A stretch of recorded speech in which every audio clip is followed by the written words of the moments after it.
Alright, since I've been on YouTube, I've noticed that a lot of these anti-hunters and anti-hunting groups on there have made a lot of fictitious and statements and just outright lies about hunters and some of their practices and things.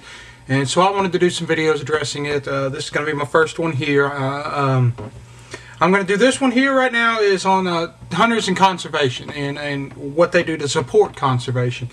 And if nobody knows that there are many things that hunters do that do conserve the wildlife and the forests of the United States. There's a lot of groups that do it worldwide, but I'm just focusing right now on just groups here in the United States. And there are, let's see, there are over 10,000 known clubs and organizations that contribute over $300 million each year to wildlife conservation. Now, these are just private donations here into these private clubs. A small list of them is Alabama Waterfowl Association, Ducks Unlimited, National Wild Turkey Federation, Safari Club International, Pheasants Forever, Quails Unlimited, South Carolina Wildfowl Association, Rocky Mountain Elk Foundation, the NRA, the National Audubon Society, the National Wildlife Federation, and Trouts Unlimited. Now, these are just a few of the several thousands, like I said, of clubs and organizations that help, that are primarily run or sponsored by hunters and are, you know, their main contributors, excuse me, are hunters, and they do a lot for wildlife conservation. And if nobody really knows, wildlife conservation here in the U.S. pretty much started in the 1850s by several concerned groups, and who got a few little legislations through, and you know, mostly it was private people just printing books and trying to get the word out on themselves. But the big part of it started about 100 years ago with President Roosevelt, Teddy Roosevelt. And he was an avid hunter who saw a great decline in the wildlife and the treatment of the forestries of the U.S. and made a very conscientious effort and a very big effort at rectifying these problems. A lot of which, you know, he passed acts for national parks, started setting up standards for wildlife management and things of this sort. And through his efforts, he really helped and bring back a lot of the wildlife in the U.S. and started us on a path towards management programs and everything that has saw a great increase in our wildlife management. Take you know, just a white-tailed deer. At that, you know, 100 years ago, there was, you know, just a few 100,000 white-tailed deer left in the United States.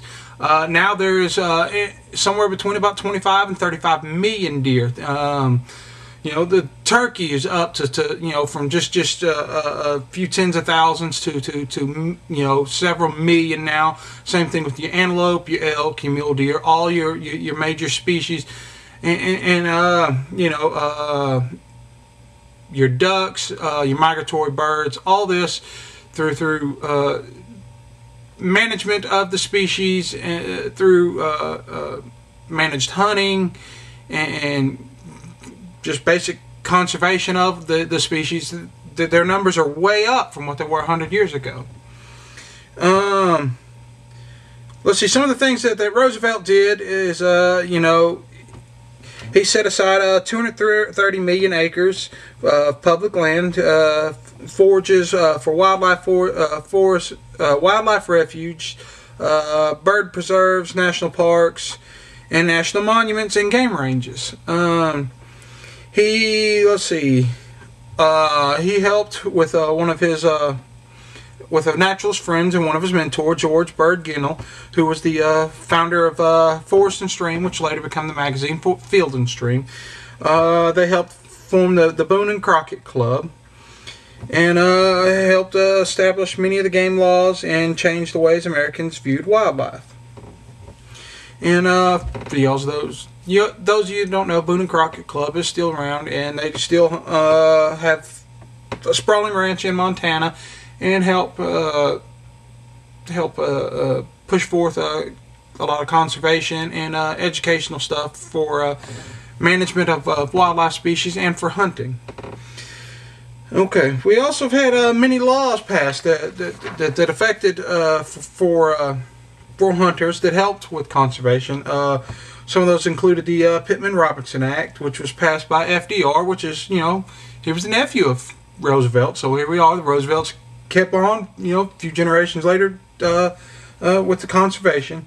And it produced a 10% excess tax on sporting arms and ammo that was set aside for a special trust fund used for state wildlife restoration projects for different species and wildlife management programs for every state. In 1970s, during the 1970s, this was extended to both archery equipment and handguns. And with the handguns money, it was also set aside for doing hunter education programs and more education programs on conservation. And a lot of people don't know this, but hunters and fishermen, through the taxing of hunting equipment, fishing equipment, such as tackle, bait, boat motors, boats, camo gear, tree stands, hunting ammo, your orange vest, just basic hunting and fishing gear, just through the taxes, that pays for nearly 75% of the annual income for state management and wildlife programs. So basically, the majority of your state's wildlife management programs, conservation programs, and game warden type stuff, and for both the law enforcement and just the basic funding for state hunting land and things of these sort, is pretty much paid for entirely by the hunters. In most states, there is actually no outside income that comes from, other than just from taxes and licensing fees, for the hunters. So basically, if you don't hunt, you pretty much are not paying for any type of hunting land or anything of this sort. Let's see, where was I? Okay, let's see here. The Pittman-Robertson Act, so far, I've gotten different figures, but basically with the figures, it was in between $4.2 and $4.7 billion since it was created in 1937, has been brought forth from this act and these taxes for conservation and programs and state management programs and federal management programs. Okay. Also, we have the Migratory Bird Hunting and Conservation Stamp Act. If anybody that doesn't duck hunt, I'm not really a duck hunter.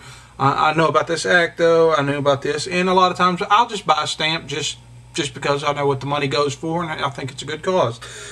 It was a act that requires waterfowl hunters aged 16 and older to possess a federal hunting stamp, commonly known as a duck stamp. Sales of stamps have brought in nearly $700 million since the program's inception in 1934, and have helped to purchase and establish 5.2 million acres of national wildlife refuge systems. Okay, basically what this is you buy a stamp that goes on your hunting license, and that allows you to hunt ducks and migratory birds. And if nobody knows that the duck stamp, that 98 cents of every dollar that is spent for these duck stamps goes straight to just the purchase of habitat for waterfowl. So basically, if you don't hunt, it's still, if you want to help conserve land for ducks and national wetlands, just go buy you a duck stamp. Not much money, and the majority of it goes towards supporting the wetlands and conserving them. And there again, this is where hunters are coming in and paying for stuff that helps protect. Right now, if anybody else wants to add anything, just put it in my comments. And y'all have a good day.